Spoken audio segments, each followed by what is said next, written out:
Good morning, good afternoon, good evening, good night, wherever you are in the world. Thanks for joining us once again. Here I am, live from the mega place of Unite Towers here in San Diego. And I've got a great guest to join with me today. Very important guest in my eyes, so you don't have to keep listening to me all the time. Our very own CEO, Andrew Depp. Yes, good morning, good afternoon, good evening, wherever you are. Fantastic, thanks for tuning in. Some good information I think we're going to push across today. And again, a lot of hairdressers might not like us at the end of this, but I think it's transparency and truth. Yeah, it's necessary. So this is a spin-off from our fireside chats, which is now running on Unite Hair TV, which we went into a deep dive on running a salon, etc., with all Dale's experience. Tiny bit from myself, mostly all the Dale's. No, I think a lot more from you as well, Gary. Gary's obviously been a salon owner, creative director and phenomenal hairdresser around the world. So I think it's nice that we can. And a lot of this came out of conversations that Gary and I had, and then conversations that I had most recently with one of our, guys that comes on here, direct creative directors working with us, Todd De Silva, who works in a beauty school and works with students because he obviously has a fantastic passion for that and doing that.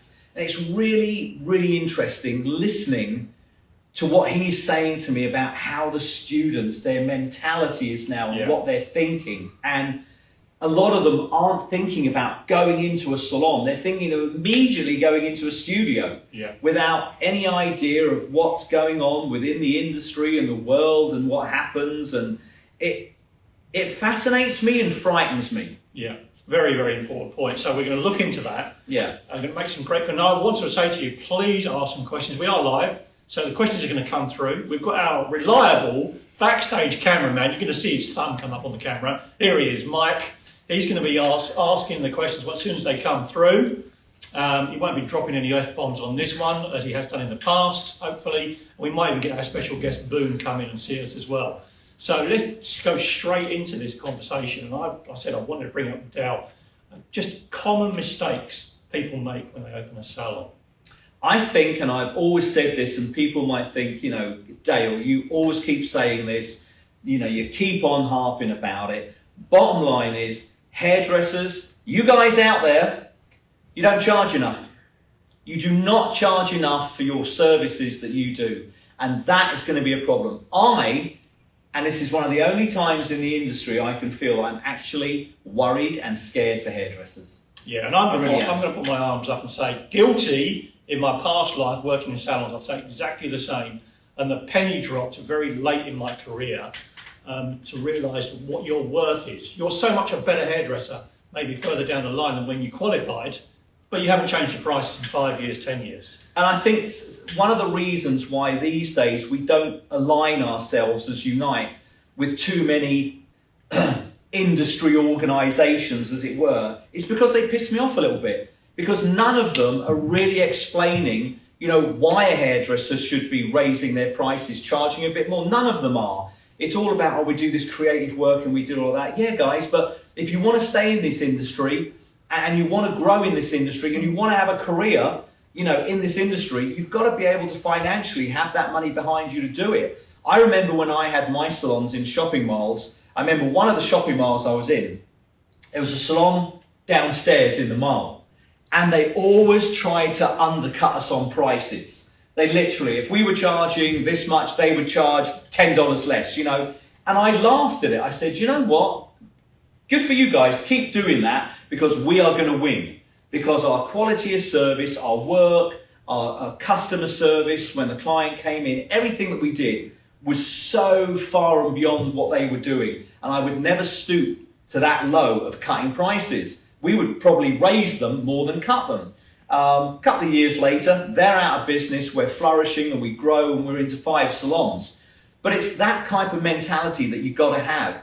I can't stand hairdressers undercutting other hairdressers. We should be working together as a unity, as a team, basically supporting each other with our growth. And this leads me into, I'm going to show you something now. Let's see if you can see this right now. Yeah.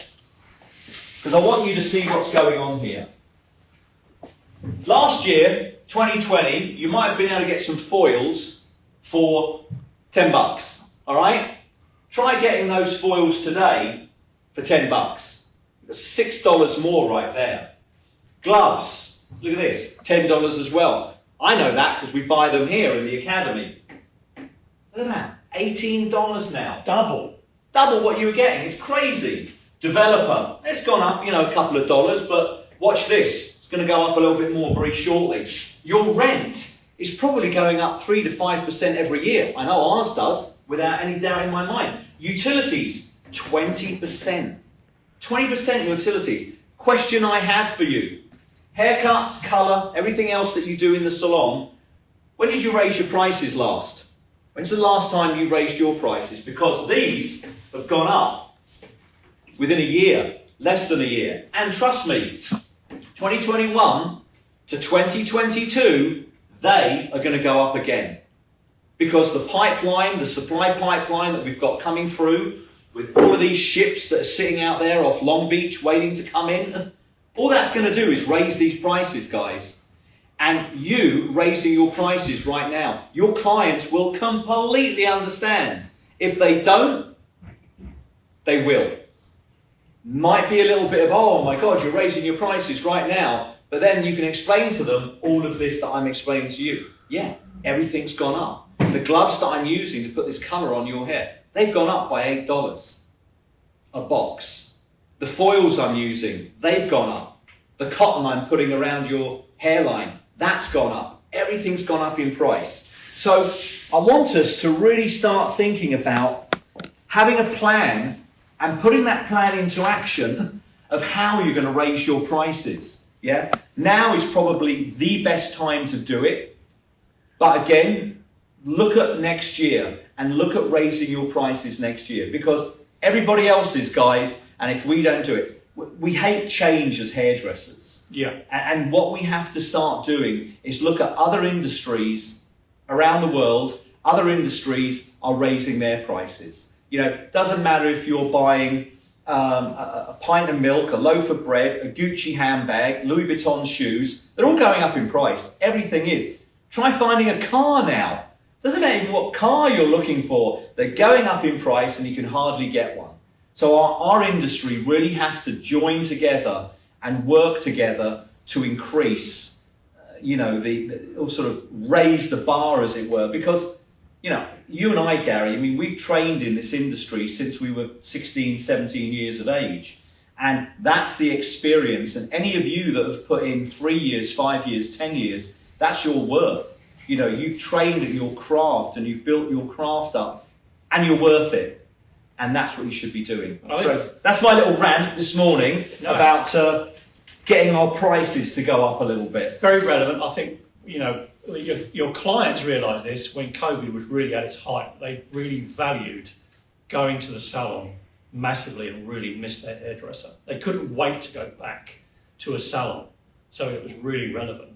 Yeah. I'm just going to have a quick check. Michael, we've got any questions coming in so far? Daniel chimed in just to agree with Dale on his point, and he's saying that he's got all these fully booked stylists that haven't raised their prices in 5 years or more, and it's just crazy how many are out there. So the challenge with that, Daniel, and thank you so much for that question, but the challenge that those hairdressers that aren't raising their prices in, when they get to that age, which is round about the 42 to 46 years of age, standing behind that chair is not easy. It's hard. I know what a toll it took on my body when I was working behind a chair, doing anywhere from 12 to 16 haircuts a day and, fully booked. It takes a toll on your body. What are they going to do when they get to that age? What do they have behind them? Have they got anything to back them up? And that's the challenge. I don't know too many hairdressers that are 50 plus. Even those that own a salon maybe at 50 plus. Because they've burnt out, they haven't saved enough money, because they haven't charged enough money, and they haven't built anything up, which is such a shame. They go into being real estate agents, or they might go into car detailing, we've heard, all different kinds of things, which is so sad. Because, this industry, I'm literally going to be 60 next month. And I love this industry. I have a huge passion for it. Started in it when I was 16. And you have to look at where your career path is going to be later on in life. And I think hairdressers, sometimes we look at short term, we don't look at the long term. And Daniel, let's get your stylists, sit them down, and let's tell them that you've got to raise these prices, guys, because everything else around us is. I've always given the analogy about a plumber or an electrician. Yeah. I had an electrician come out because the fridge wasn't working the other week in the garage. I had the electrician come out, and he literally, all he did was put a new GFI breaker in, right? And what he charged me to come out and fix that, I was like, oh my God, are you kidding me? $320. Probably took him like an hour to do that. So I think you can still get a haircut for about $30. It is insane. Yeah, and going back to Daniel's quote, I just like to say, simple mathematics, if you're charging the same you did 5 years ago, you're doing the same amount of work, you're earning less. Even though you think your ego is telling you, I'm super busy, I can't do any more work, but you're actually worse off. Yeah. So it's a great way of looking at it. And I want to go back to maybe, going back into these new stylists that are coming into the industry and going into a studio, or even they're going to be really adventurous, like going into a salon if they've got some backing. Do they look at the financial implications of all of that enough, or do we get lost in, I know I've done this from experience, get lost in the outside of the name on the salon, the interior of it, of what it looks like, and don't pay enough attention to what the nuts and bolts of that business? Absolutely. Yeah, I think that, a young hairdresser is going to stand outside a studio and he's going to say, I'm going to paint it this colour, or she's going to say, I'm going to put this chair in there and I'm going to put this in there. And they don't think about, all right, how much is my rent? What's my utilities? What are all of these sundries going to cost me? What's my back bar going to cost me, right? And put all of those numbers together and find out what it's going to cost them, not only per month, per week, per day. And then figure out what they need to bring in per month and work out what they need to bring in per day to make that month happen. That's just to break even. Then if they want to make profit, Gary, which is what you've just said, if they're charging the same as what they were charging 5 years ago, 3 years ago, 1 year ago, looking at what we've just seen on the board here, you're taking a big hit. You're taking a big hit, you're not making money. So I think what we need to do is really look at what our break even is. What is it costing us to come to work every day to do what we do, and then figure out how much profit we're going to make down the road from there. Because just because you've got a little bit of money in the bank does not mean you're profitable. And that is a lot of the ways that some people look at it. They look at, I've got a few thousand in the bank. Bullshit. It's nothing. It's like, what have you got coming in down the road? What do you have to do to make that money, to break even and to make profit? And that's hugely important, and we've really got to start thinking about. And like you said, Gary, when we're younger hairdressers, we're all about the new haircut, the new colour, how creative we can be, and what we can do and go from there. And I think if I'd have looked at, and yes, I've done well, I'm very happy with what I've done, but our salons that I had were very profitable. And I looked at what we had to do per day to make sure that happened. But I think if I'd have looked at it even more, it would have been even better. And I could have encouraged more hairdressers to do that. Yeah, I always use the equation. When I look back at my career, I realised when the first salon I opened up, I changed my mentality of thinking, I want to do all the trendy haircuts. I only want to do a certain type. I wasn't into bridal work, believe it or not, and it's become a mainstay of my business, which I was going to do a future live on, bridal business. And I realised then that looking after all of that, what I call the bread and butter client, all those colours, all the good haircuts, nothing crazy, allowed me to be creative further on. And it's self-perpetuating. I could be creative because I had the bread and butter clients of doing the normal work and looked after those. And that's a little thing as well. I'm going to say, how do you educate your team into thinking like all of this big picture as well, especially when we're talking about products as well? Yeah, just coming back to one point that you made there, the bridal situation. That wedding day is like the one day of a lifetime, for somebody. And if they're not prepared to pay for the amazing service that you're going to give them, then there's a challenge, right? And I think that what we try and do is we try and think for the client. Yeah. We try and think, the client's never going to pay that, or the client's never going to do that much or do that much yet. They've just gone out and spent like 50 grand on their wedding. On flowers. On flowers, right? And you're worried about, literally charging them $2,000 to do their hair for the day. Yeah. It's peanuts. In the scheme of things, it's peanuts. I think, what we have to do as mentors is we have to encourage younger hairdressers to, obviously build on their skills and their craft and work with that, because I think that's very important. I've always thought that specializing brings in more money.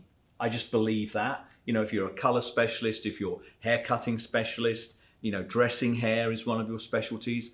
I remember that Urban Retreat at Harrods, they specialized in blow dries. You remember the blow dries they did? Absolutely. They were charging, I think, when we were working with them some years ago, they were charging something like £75 a blow dry, which in American dollars is over $100 a blow dry. They were jam-packed, absolutely jam-packed, because everybody knew anybody coming into town, anybody regular that comes in twice a week, they would literally be going in there and just getting an amazing blow dry. But that's what they specialized in. I would try and get some of these younger hairdressers to hone their skills in a certain area and build on that area. Extensions is another one. We have Alison that comes in here who is absolutely amazing at extensions, and she has done an incredible job of building her business with that. So little things like that I think are encouraging. But looking at all of this here, which is the prices going up, our prices have to go up too in line with that. It's so important, so important. All boils back to that, Gary, every day. I'm just going to reiterate, if you've just joined us, all of this information and lots more, everything we're talking about, you can find it in far greater depth, from becoming more professional with your consultation, your actual services you offer. All this business information, you can find it on Unite Hair TV, on unitehair.com. Mike, have I got a question coming in down the pipe? We've got a question. We have a comment too from Todd Da Silva saying, he recommends that new hairdressers should take more business and financial literacy courses and find a great mentor. I'm sure that's also good advice for anybody in the industry, right? It is. But, the classic one, I think we can always look back on ourselves as hairdressers, that the last thing we want to do is study more when we've left school. We want to be creative. But if you can discipline yourself, and Dale will tell you this word discipline, if you can discipline yourself and go and do that, it could be some of the best information you're going to look back on and think you've ever done. Yeah, I literally made the whole, because I was absolutely useless at school, guys. Not really good. I mean, don't get the grandkids around me because it's a bit of a challenge. But I left school at 16 and really, I don't know if I even took an exam, actually. I just left and I joined and did an apprenticeship. But what I found later on in life was I turned my creative thinking and creative mind into the business side. And I made the business side creative and exciting for me. I did when I was living in Los Angeles working at Sassoons, every Tuesday and Thursday night, I went to UCLA and I did business studies, which was really fascinating. Boy, did I wish I'd worked a little bit harder at school when I did that. But it was something I did, and I did that for, I think, 18 months. And I learned a lot from doing that. But what I decided to do, because I've got, severe ADD, like all of us probably, a very creative mind, love exciting things, I try to utilize all of that in the business sense of it. So I made it exciting to get to a certain number per day. How'd you do that? How do you do that? Yeah, how do you do that? I looked at all of the creative elements that made that number. I looked at all of the amazing colors, phenomenal haircuts, or retail sales, which we call caring, I could do to get to that number. And I made it fun. I made it enjoyable. And I think that adding that dollar sign to that part of the creativity really helped me. It helped me grow. And I would think about, all right, so today we need to do, we've got to bring in like 20 grand today. Being in the shopping malls, that's what we had to look at. So I looked at, okay, then what kind of new color is exciting and happening? What kind of colors can we do? Is there a balayage we can do? Is there a great new haircut or, something that we're doing? And what new products do we have? A new system that, my clients can take home to show that I'm caring about them.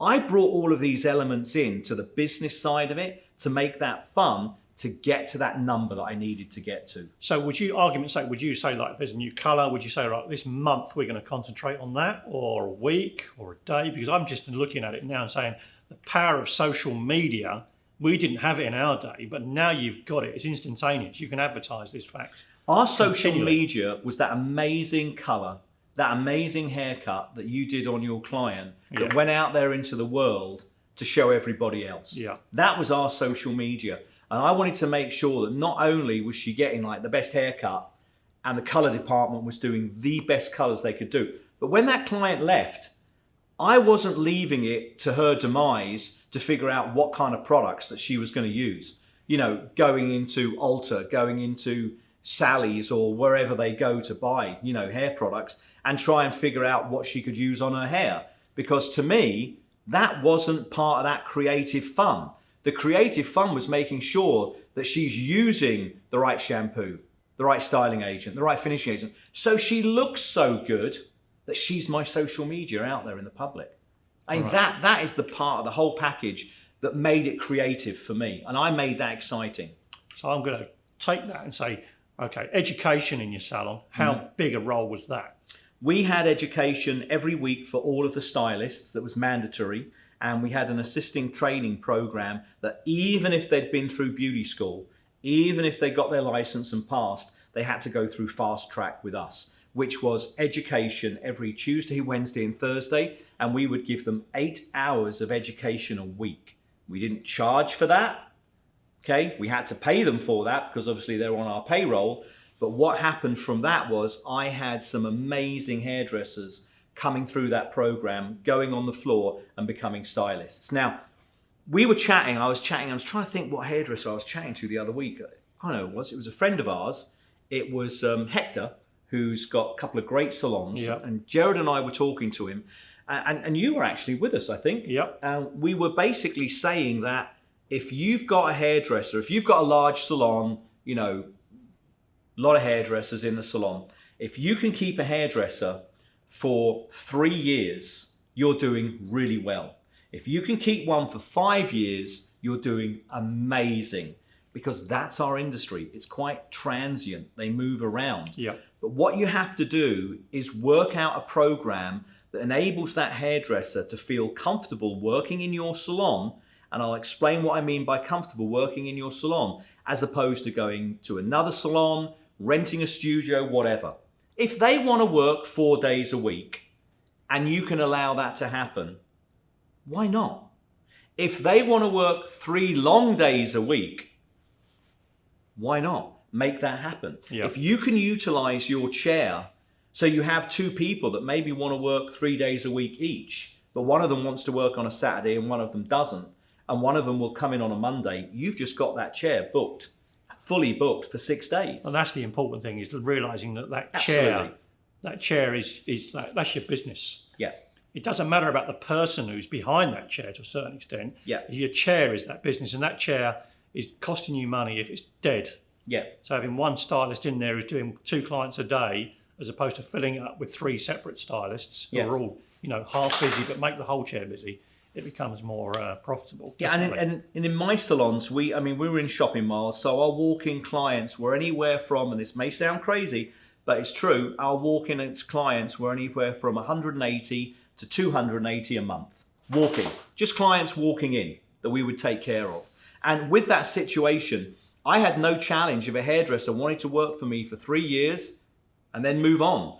It happens in law offices with attorneys all the time. Attorneys build up in a law office and then they move and they go away. They don't get sued for leaving. They don't get hammered for leaving. They leave. And what you have to do as a salon and a business owner is really understand that your brand, which is what it is that you've built, your brand is strong enough that those clients will come back to you.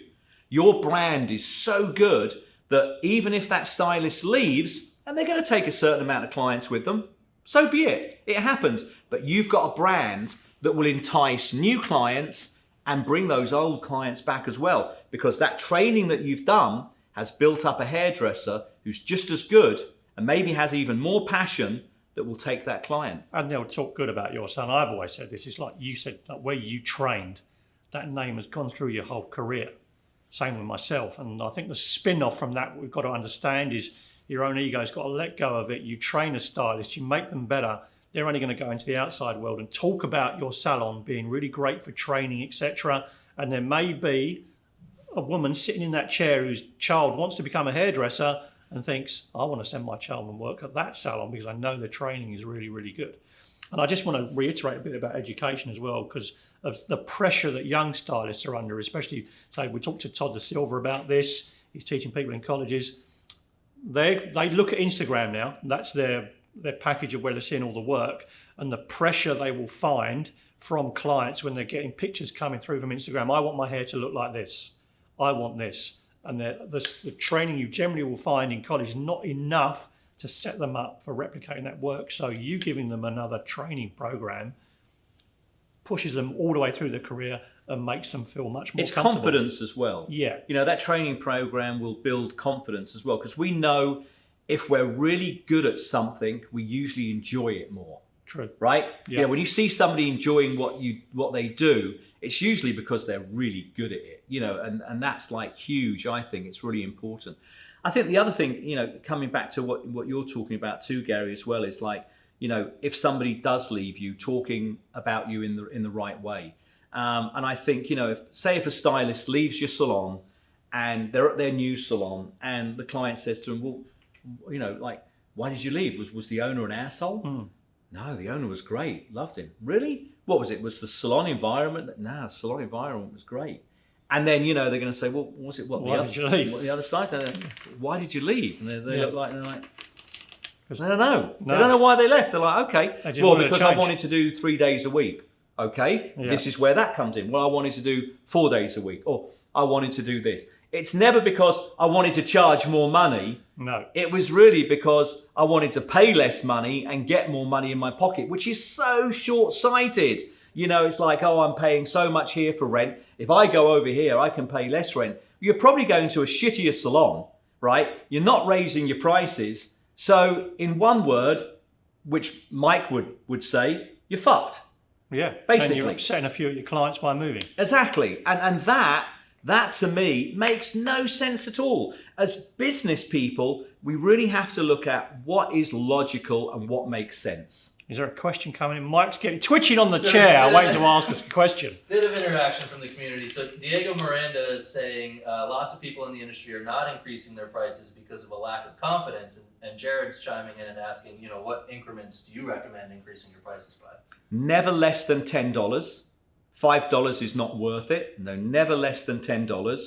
And I would try and do it at least once a year without any doubt in my mind. But when I say once a year, let's look at gloves, foils, developer. How often is that going up? Sometimes that's going up more than twice in a year. So if you are fully booked anywhere from, I would say, 1 month to 3 months in advance, if you're fully booked and you're not putting your prices up and you're that booked, you're insane. I mean, I'll just say it, you're absolutely insane. As soon as you're booked, in my opinion, 1 month out, that's when you start raising your prices. And if that keeps on happening and building, God bless you. Raise your prices all the way up to, in my opinion, a haircut should be $150 minimum. That's just me. I think they should be as high as $300 a haircut, easily. That's where I'm coming from. Like, and I'm not bullshitting you, that's what I believe. Color, give me a break. I mean, how much is a client going to go out and buy a handbag for? Even if they're buying a Coach handbag, you know, a Louis bag or a Gucci bag or a Prada bag, they're like $1,800 to $2,000, if not plus. Shoes to go with it. How much are you charging for highlights or balayage, which is with them every single day for at least 6 weeks, right? They can't use the bag well, maybe they do, but they probably want to change it. These are the things that we have to think about. The salon around the corner or across the street from you is not your competition. It is not your competition, guys. So don't even think about them. Don't worry about them. Say hello to them every day. Wave at them every day. They're your friends. The competition is your client going out and buying a handbag, a pair of shoes, or whatever they're going to do instead of getting a great haircut and a great color with you. That's your competition. And you have to be better than that with your brand. That's what I believe. Yeah, I can relate to this from experience. When I was younger, I really didn't like the idea of, you know, oh, I'm going to upset my clients if I charge them a little bit more. Well, guess what happened? Some of them moaned. A couple of them walked away. But then I gained other clients that, as far as they were concerned, that was the price I charged.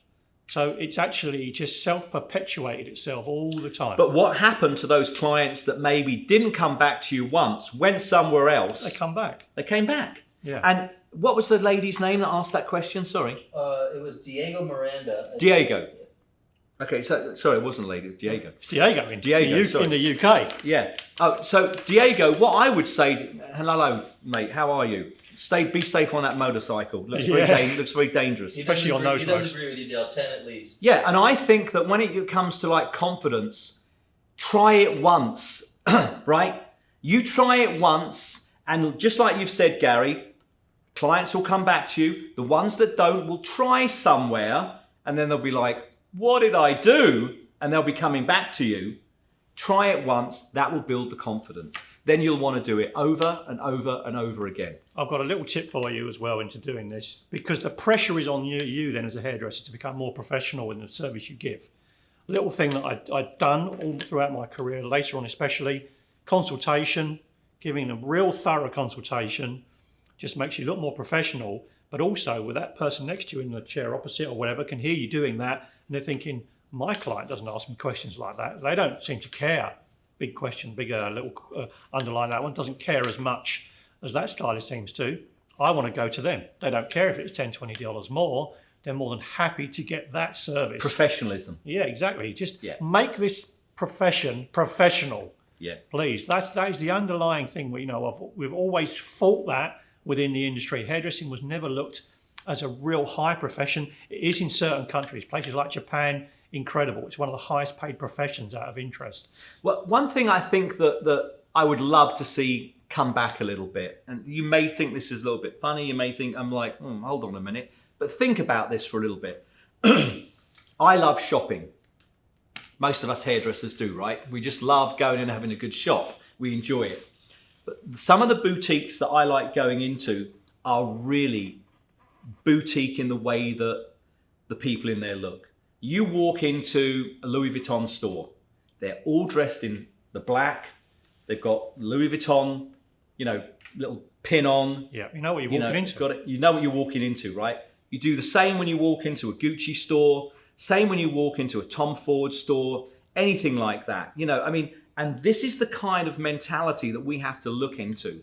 We have to look into if we're going into somewhere where we're going to charge these prices, we have to look like it. We have to look as though we are $150 a haircut. We have to look as though we're $2,500 for a full head of extensions. We've got to look as though, we are like $500 for a full head of highlights or whatever.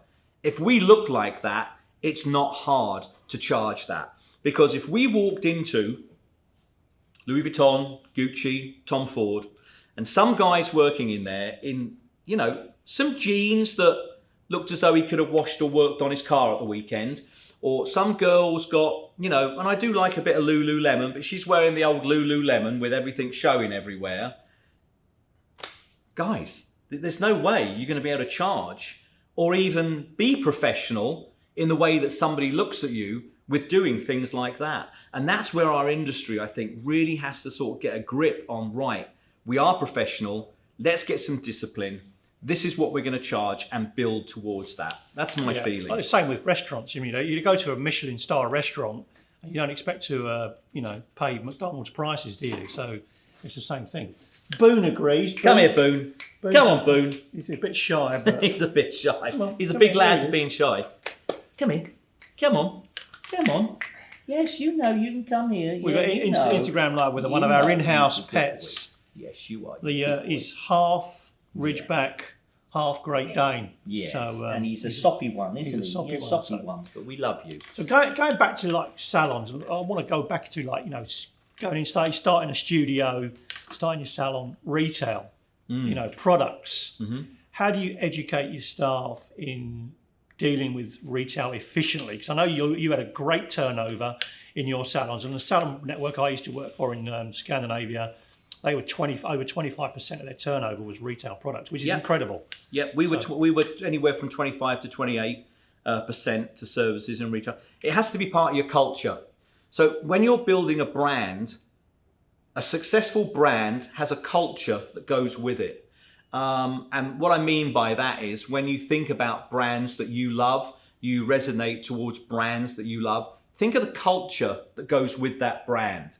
So what we did in all of my salons that I had, within the training program, you know, when an assistant was doing a haircut or they were going through fast track, when they finished that haircut, I would absolutely have them put the system on the station in front of their model that they'd worked on and get them to explain the system that they'd used on that model, which is eventually going to be their client down the road. Because if you're not doing that, in my opinion, you haven't completed a service. And you can say, yeah, he's just saying that shit because he owns a product company now. I didn't own a product company back then. I just knew that it was, number one, the right thing to do. Number two, I was making sure that my client was going to look good when she was out in the public, and the stylists that worked with me, their clients were going to look amazing when they're out in the public, because that was my social media, remember, back then, because we didn't have it. So I would make it part of the culture, and part of the culture literally was within the training, building it through. And I would also make sure that you pointed out something that I think that we lose a lot, which was consultation. Within that consultation, a care package, which is obviously hair products, should be built into that consultation. Without any doubt in my mind, it should be there. And I think that if you're not retailing, or as like we like to say, caring with your clients, you are doing your clients an injustice by doing that. And if you think you're going to raise your prices, you know, by not doing that, then I think it's a little bit tricky, because that client's going to walk away without you recommending anything to her, and she's going to go somewhere and bumble around and buy some shit that doesn't work for her or ruins her hair. And what is she going to think of you as a professional who's meant to be telling her what she should, not asking, telling her what should she be using for this brilliant hair color and brilliant cut that you've just done for her. Yeah, I've got a great. It's sad. I've got a great example of that. Now, literally, this did happen. Not making it up. Literally, a couple of months ago, working in here with a model. First time she came into us, and I was washing her hair at the backwash after I'd coloured it, ready for our new filming. And I said to her, "What products do you use on your hair?" And she told me, and I said, "Do you get them from your hair salon?" She says, "No." I said, "Oh, really?" And she said, "What products do they use in the salon you go to?" And she said, she paused for quite a while. She said, "Actually, I don't know." And that was the truth. She did not know the products they used in the salon she was in, or what brands they used on her hair, which I found was incredible.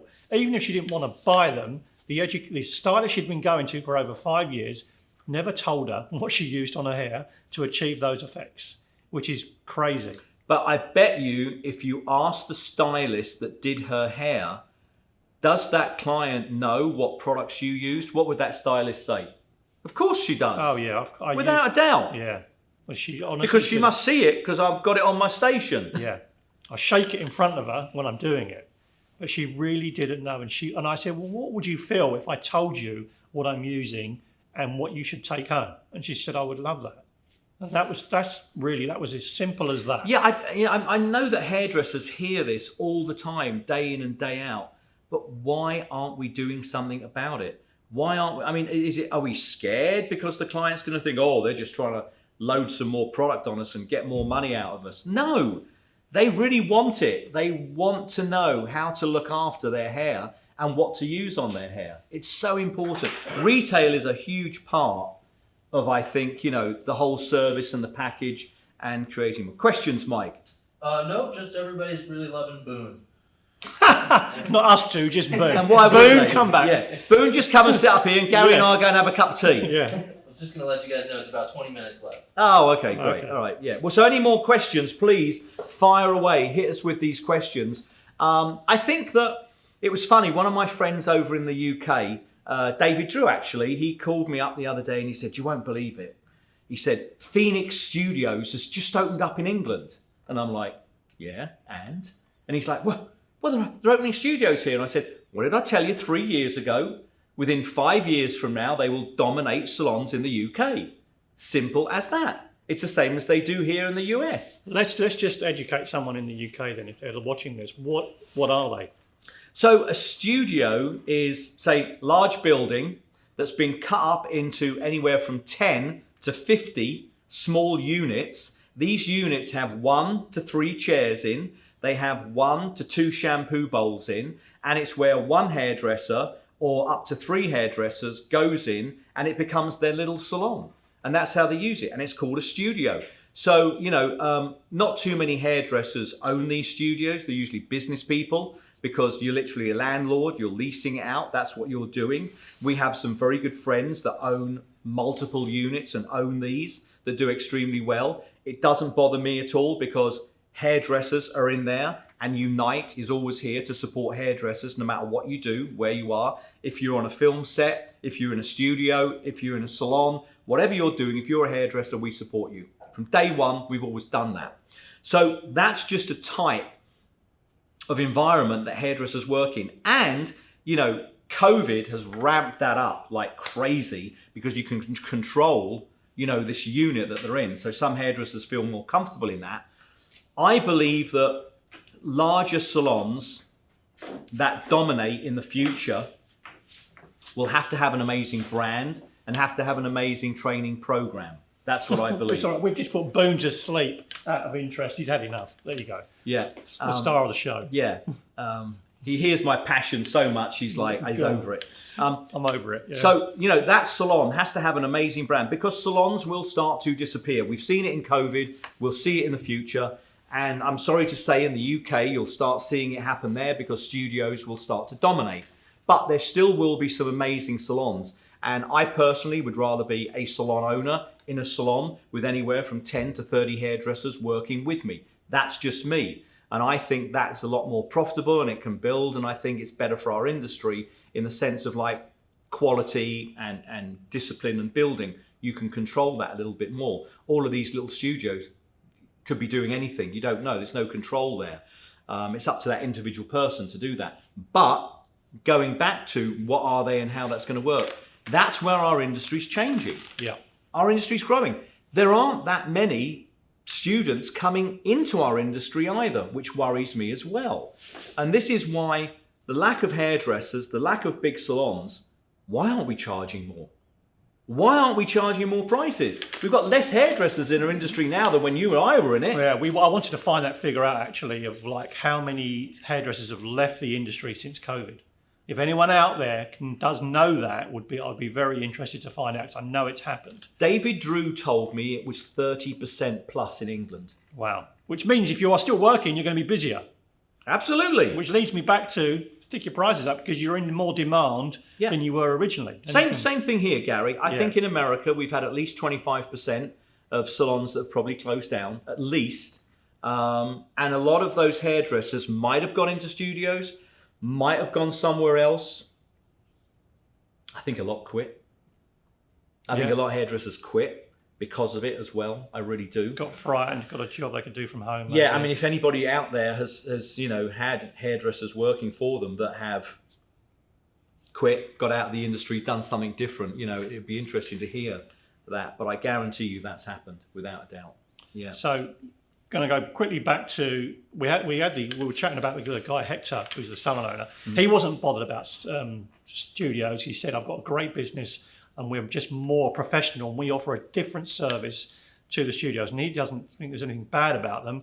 He just thinks it just puts more professionalism on his side of it. He looks after that, and he lets them look after it. So, pros and cons. Do you think one of working in a salon, pros and cons, and one to working in a studio? In my eyes, they sort of, they would balance out if a hairdresser's looking at them. The pros to going into a studio is if you have a full clientele, you are that busy and you want to control your hours and what you do, not a problem. You still go from there. Now, you're still paying rent 7 days a week. You're still paying for your utilities whenever you're there and everything with it. So it's not like if you just want to do 3 days, you're only paying for 3 days because you're paying rent for 7. Simple as that. That's the logic that I look at. I like the camaraderie of a larger salon. I like the fact when all clients come in, you see different clients, you talk to them. I like working with other hairdressers that are like-minded. That excites me and I enjoy it. And if you are going to be a salon owner, obviously a commission salon is the most profitable way to be. And that still can be extremely beneficial for hairdressers that are working with. Just because you're a commission salon doesn't mean to say that all your hairdressers have to work 5 days a week, right? I mean, I had commission salons where I had hairdressers that worked 4 days a week, or 3 long days a week. I used to do 3. Latest part of my career, I was just doing 3. Yeah, 9 till 9 maybe, 3 days a week. There's nothing wrong with that. And pay a commission for that as well. I think we should be looking at things like, if they are commission, paid vacation.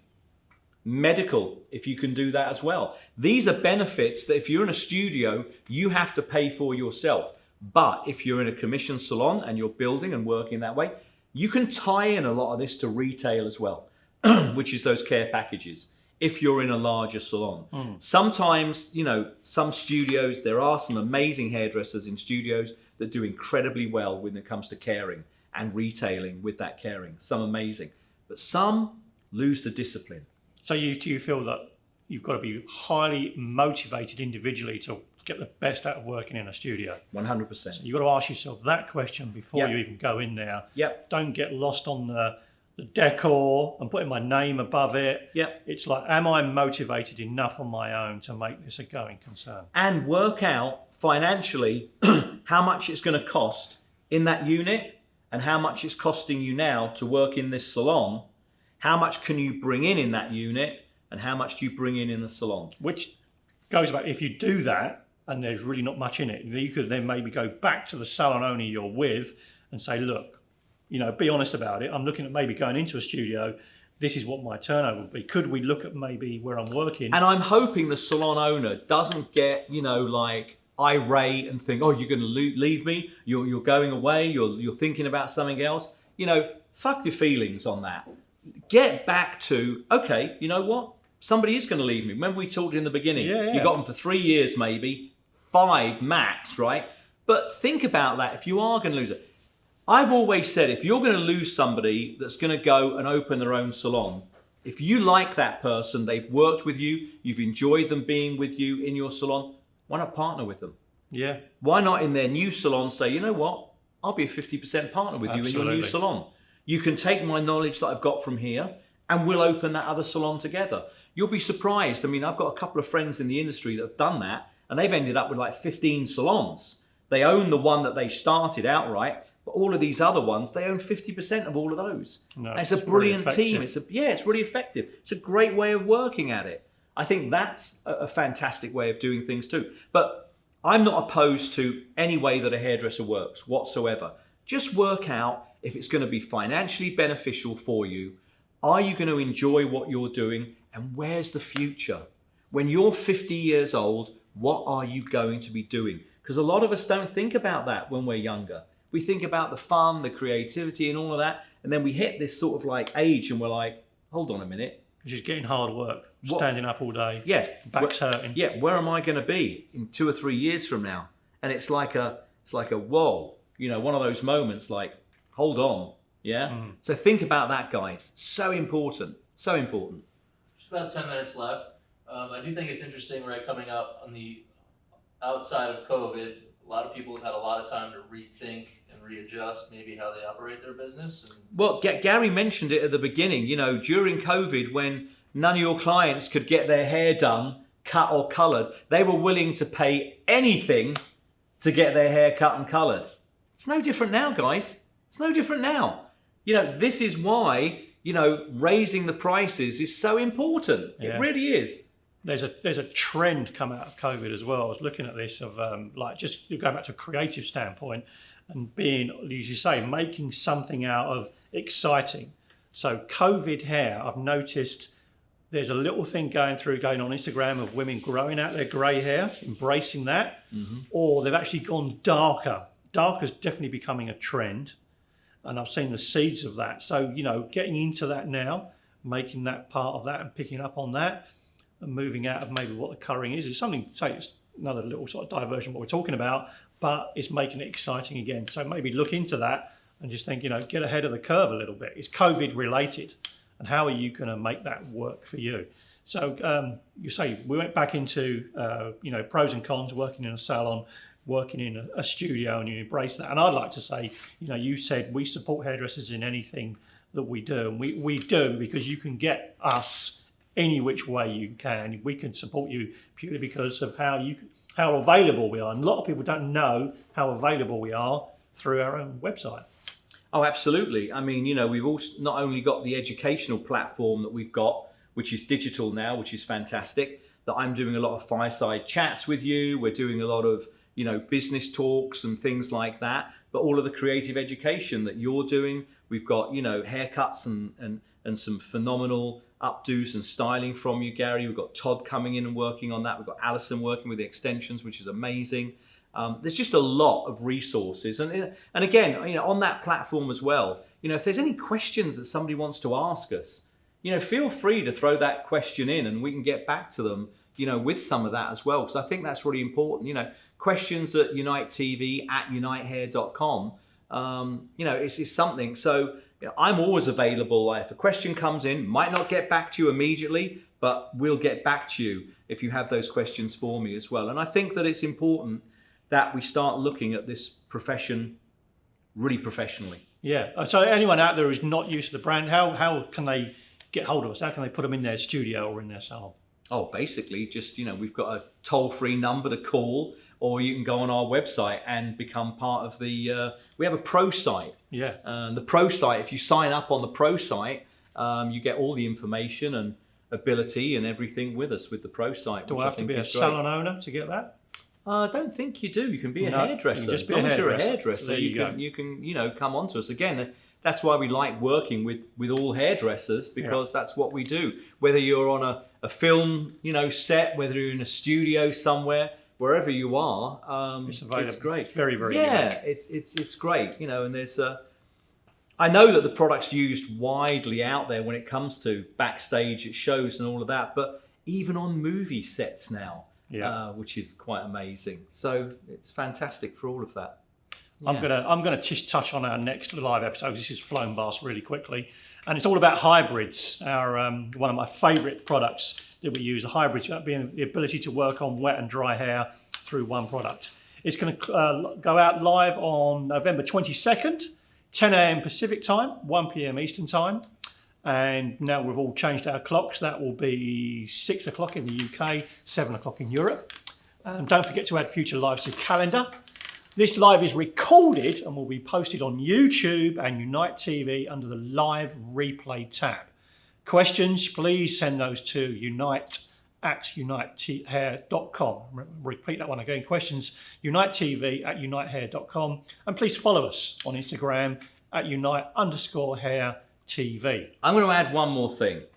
I saw a video that you did last week. Mike sent it to me, and it was of you utilizing our touch-up sprays on hair to create almost like a root drag, balayage root drag. It was absolutely fantastic. It's one of the best things I've seen when it comes to fun and doing something hair that was different.